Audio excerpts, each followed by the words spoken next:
Good morning mga kagulong, at tayo ay pupunta sa paggawa ng pipe at tayo magpapakabit ng JVT version 3. Kaya lang guys, ang nabili nating pipe ay pang PCX 160. Tingnan natin guys kung mapagagawa ng paraan ng ating gumagawa ng tambucho na mapapwede ang pang PCX 160 sa ADV 160. Kaya guys, panuorin nyo. Let's go mga kagulong!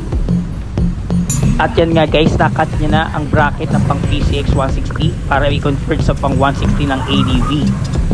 At yan nga, at na-spot na niya ang bracket at na-grinder na rin niya yung pinagtanggalan para pagkatapos na magawa, pwede nang liyahin. Ayan, at hinihinang niya na, pino-full weld niya na.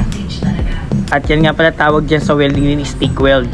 Kaya medyo maganda rin yung pagkakabanat nung pagkaka-welding.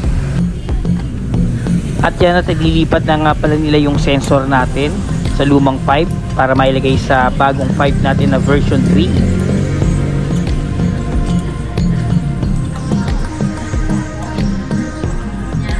At yan nga guys, sinalagyan nila ng silicone ang ating pipe para hindi sumingaw. Ayan, at kinakabit na nila ang ating pipe at inihigpitan na nila para matesting na natin. Ayan guys, diba ang ganda ng tunog? Lalo mamaya testingin natin guys. Ayan, nalihan na natin guys.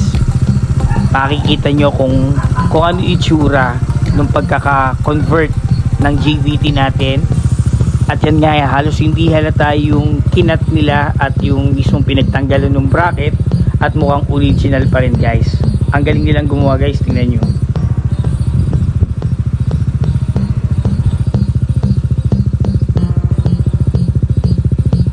At yan nga guys, kailangan natin ipa-remap to kasi hindi pwede magpakabit tayo ng pipe tapos hindi natin pari-remap. Para safe, pa-remap na natin guys.